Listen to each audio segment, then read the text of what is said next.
Belanya kirma sisake swine flu bemar manjagai salsani salono bodom klai thikya wak noisi bani simi chengai thamsi obti haino kirma singsa wak thijakmani patimung kasri pekya sipai jala hangko bai khobjak jarar basai amsayo obti ke wak thijakmai bai tabuk wak buba grarok belai khino kirma tai sundurma saja tabu obti haikok tumano khnawinyai patima thayo thang sugikya posu doctor tai shaka tabo belaikeno kirijangna ko kotarka obono hastewa swine flu majak toman jarawo wahansa thani te puriwa kaham solohi mano haine bagino phatani wak busa paithani te wahan paisa thani bemar ganang wakni bahan rok naikolui payane bagai ko kasarka posu doctor এই প্রথম বাচ্চা দেওয়ার সময় তো শুরুর সময় 13টা মারা গেছে, হ্যাঁ 26টা আসলো।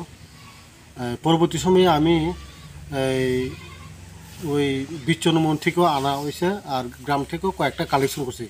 এরপর 7টা এই বড় বড় সাইজের যে 25-30 কেজি সাইজের মারা গেছে আর কি।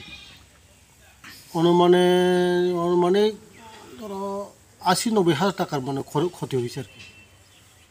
হাজব্যান্ড থেকে আনন্দনগর থেকে এই ভ্যাকসিন দেওয়া হয়েছিল, কিন্তু ভ্যাকসিন দেওয়ার পরেও টিকছে না আর কি। এই রোগটা এমন একটা রোগ, শুধু ব্লিডিং রক্ত বমি করে এরপরে লগলে মারা যায়। এটা সম্বন্ধে জানি না, ওই ডাক্তারবাবু একজন আসলে হিন্দি ইনচার্জ মনো তাই নিয়েও কৈছিল এটার বলে মানে কোনো ভ্যাকসিনই বেরিয়েছে না, এটা আফ্রিকান সুইন ফ্লু না কি জানি একটা কৈছিল আমারে। এরপরে ওই ইয়েতেই শুধুমাত্র 2টা বড়টি বাচ্চা রয়েছে আর কি। ওখানে তো আমি দাবি রাখবো, আমি তো ওখানে নেক্সট ডে আবার বাচ্চা কালেকশন করে দোকামো, আবার আমার রুমটা সব পরিষ্কার করে রাখা হয়েছে, এই ব্লিচিং পাউডার দিয়ে সেরে এরপর আবার আমি ওই আগুন টাগুন দিয়ে পুরাই রুমটি পরিষ্কার করাইছি।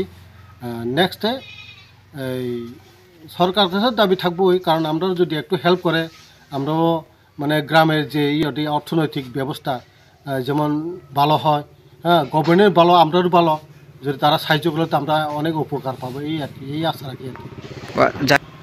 ডাক্তার বাবুরার কাছে আমি তো মোটামুটি ডাক্তার বাবুর সাথে সবসময় যোগাযোগই রাখি, কিন্তু তারা যখন তারা আইসে তারাও দেখে গেছে, যেমন নেক্সট টাইমে এই যে আমরা একটু দেখাশোনা করে এলাকাতে ঘুরে এই আশা করতেছে আর কি। বিক্রি করার হয় তাহলে এইগুলা খেলে মানুষের ক্ষতি হতে পারে নাকি, কি মনে করে? রুগী তো আমরা বেশি, আমি তো সব গাঁঠাই লাইছি এটারে, ওইটারই এই ওইখানে 3-4টা গাঁঠাইছে, বাইরে 4-5টা আমি সব এটা গাঁঠাই লাই। যেটা রোগ এই রোগ হয়ে যে মারা গেছে এটা বাজারে বিক্রি করা তো এটা উচিত না আর কি আমার মতে।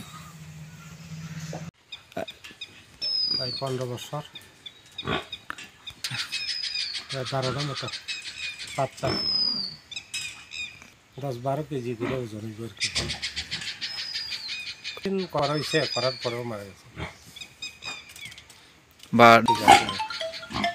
এরপরেও মারা গেছে।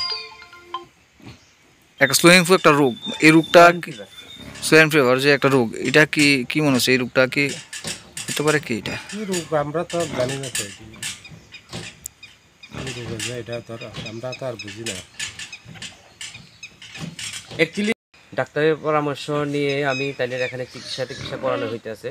এখানে ডক্টর শিপা দাসের যখন আমল থেকে এখানে এখন আমাদের অলোক স্যারও আছে আনন্দনগর বিদ্যুৎ থেকে, তখন আমি ব্রাহ্মমান কৃত্রিম গোপ প্রজননের একজন কর্মী।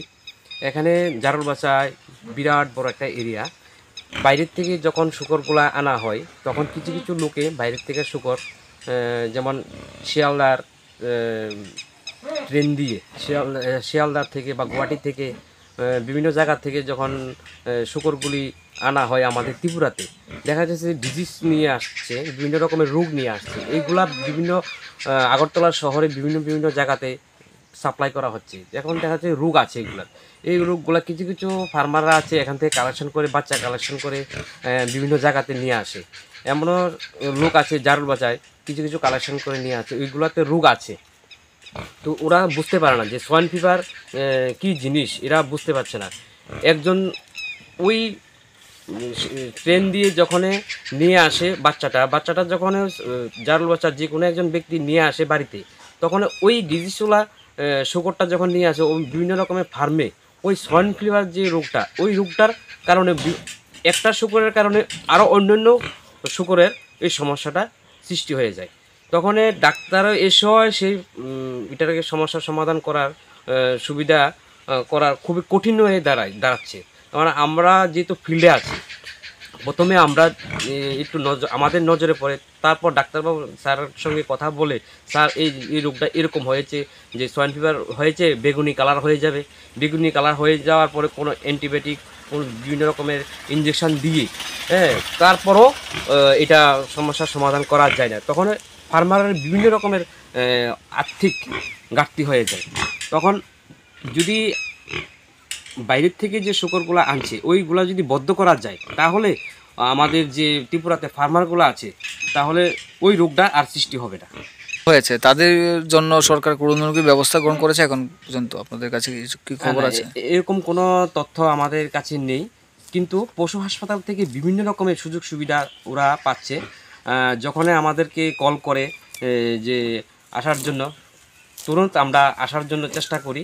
হয়তো 5 মিনিট দেরি হলো, 10 মিনিট দেরি হলো, এসে দেখলাম যে বিভিন্ন রকমের সমস্যা হয়ে গেল। ওইগুলার সর্দি, কাশি, জ্বর হয়ে প্রথমে এই সিস্টেমটা হয়, তারপরে আস্তে আস্তে বেগুনি কালার হয়ে যায়। বেগুনি কালার হয়ে গেলে হয়তো বড় 100 কেজির ওয়েটেরও শুকরটার এই রোগ হয়ে যায়। তখন এই শুকরটা যখন মারা যায়, তখন ফার্মার